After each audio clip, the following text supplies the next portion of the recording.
બોટાદના સાળંગપુર ધામમાં સોનાના વાઘામાં સજ્યા છે કષ્ટભંજન દેવ। હનુમાન જન્મોત્સવ નિમિત્તે કષ્ટભંજન દેવને સોનાના વાઘા અર્પણ કરાયા હતા। દાદાને 8 કિલોગ્રામ સોના અને રત્નોથી જડેલા વાઘાનો શણગાર કરાયો છે। 100 જેટલા સોની અને 22 ડિઝાઇનરે અલૌકિક વાઘાનું નિર્માણ કર્યું છે। એક વર્ષમાં 1050 કલાકની મહેનત બાદ આ દાદાના વિશેષ વાઘા તૈયાર થયા છે। પ્રાચીન અને અર્વાચીન શૈલીવાળા વાઘામાં હીરા અને રત્નોનો સમાવેશ કરાયો છે। રૂબી, એમરલ્ડ સ્ટોન અને સોરોસ્કી હીરા જડીને આ ખાસ વાઘા તૈયાર કરાયા છે।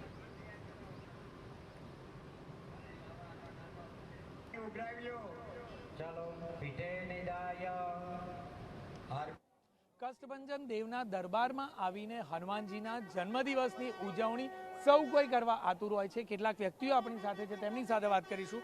આપ ક્યાંથી આવ્યા છો અને આજના સ્વરૂપ વિશે, આજના દર્શન વિશે શું માનવું? હું અમદાવાદથી આવી છું સ્પેશિયલ। આજે સવારે મંગળા દર્શન બી મેં કર્યા, એ પણ એટલા સરસ હતા। અને અત્યારે તો સોનાના વાઘા જે પહેરેલા છે ભગવાને, એ એટલા ફાઇન છે, જાણે આપણે ભગવાન સામે દર્શન કરી તો એવું લાગે છે કે આપણી સાથે એ વાત કરે છે।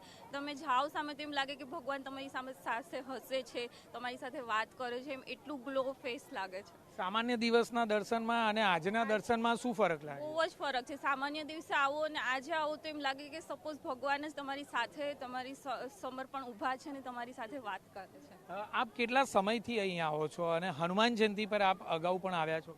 હા, હું અગાઉ આવી છું, 7 વર્ષથી આવું છું ને હનુમાન જયંતિ સ્પેશિયલ કરવા આવું છું। દર પૂનમ ભરવા માટે આવું છું અને આ પૂનમની તો દર વર્ષે રાહ જોતી હોય। આખા વર્ષમાં સૌથી બેસ્ટ પૂનમ હોય ને તો આ, કેમ કે આ દાદાનો બર્થડે છે એટલા માટે।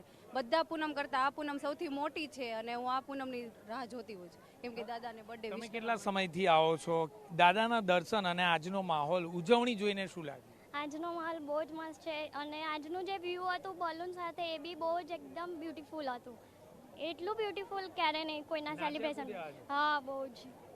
ટૂંકમાં કહીએ તો મોટી સંખ્યામાં જ્યારે ભક્તો આવતા હોય છે અને તેમાં પણ યથાશક્તિ અનેક ભેટ સોગાતો દાદાને અર્પણ તો કરવામાં આવતી હોય છે, પરંતુ તેમ છતાં દાદાના જન્મદિવસે તેમને હેપી બર્થડે કરવાનું કોઈ પણ ભક્ત ચૂકતો નથી। કેમેરામેન રોશન સાથે જિગ્નેશ પટેલ, TV9 અમદાવાદ। તો હનુમાન જયંતિના પગલે સાળંગપુર ધામમાં ભવ્યાતિભવ્ય આયોજન કરવામાં આવ્યું છે, જેમાં કષ્ટભંજન દેવના 8 કિલોથી સોનાથી બનાવેલા અલૌકિક વાઘા આકર્ષણનું કેન્દ્ર બન્યા છે। સંતોના માર્ગદર્શન હેઠળ બનાવાયેલા આ વાઘામાં 3D વર્ક, બિકાનેરી મીણો, પેઇન્ટિંગ મીણો અને ફિલિગ્રી વર્ક જેવી બારીક કલાકારીનો ઉપયોગ કરાયો છે। એક વર્ષના લાંબા સમયગાળા બાદ બનાવાયેલા આ વાઘાથી શણગાર કરાતા કષ્ટભંજન દેવના સ્વરૂપમાં એક અનેરી દિવ્યતાની ઝાંખી થઈ રહી છે। મહત્વપૂર્ણ છે કે મંગળા આરતી અને આતશબાજીથી કષ્ટભંજન દેવના વધામણા કરવામાં આવ્યા। આજે સાળંગપુર ધામના મંદિર શિખર પર 108 ધજા ચડાવવામાં આવશે, ત્યારે મંદિર પ્રાંગણમાં 1 લાખ બલૂન ડ્રોપ અને 151 કિલોની કેક કાપીને દાદાનો જન્મદિવસ મનાવવામાં આવશે।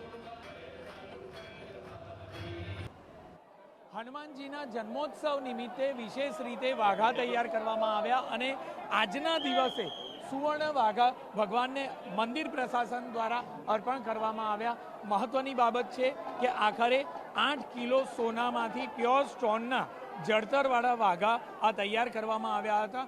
100 જેટલા સોની દ્વારા 22 ડિઝાઇનર આર્ટિસ્ટ દ્વારા ટીમની મહેનત હતી, જે ટીમની મહેનત દ્વારા આ વાઘા તૈયાર કરવામાં આવ્યા હતા, સુવર્ણ વાઘા તૈયાર કરવામાં આવ્યા હતા। 1050 કલાકની મહેનત બાદ, એક વર્ષના લાંબા સમયગાળા બાદ આ વાઘા તૈયાર થયા છે। પ્રાચીન અને અર્વાચીન શૈલીવાળા આ વાઘા રિયલ ડાયમંડ, રૂબી અને સ્ટોન સહિતના અલગ અલગ હીરા જડવામાં આવ્યા છે। સાધુ સંતોના માર્ગદર્શન હેઠળ આ ઝીણવટ ભરી જે બારીકાઈ કહી શકાય તે પ્રકારની ડિઝાઇનમાં 3D વર્ક અને બિકાનેરી મીણો પણ લગાવવામાં આવ્યો છે અને આ અલગ અલગ પ્રકારના વર્ક સાથે, બારીક કારીગરી સાથે આ વિશેષ વાઘા તૈયાર કરવામાં આવ્યા, જે હનુમાન જન્મોત્સવ નિમિત્તે ભગવાનને અર્પણ કરાયા। કેમેરામેન રોહન સાથે જિગ્નેશ પટેલ, TV9 સાળંગપુર।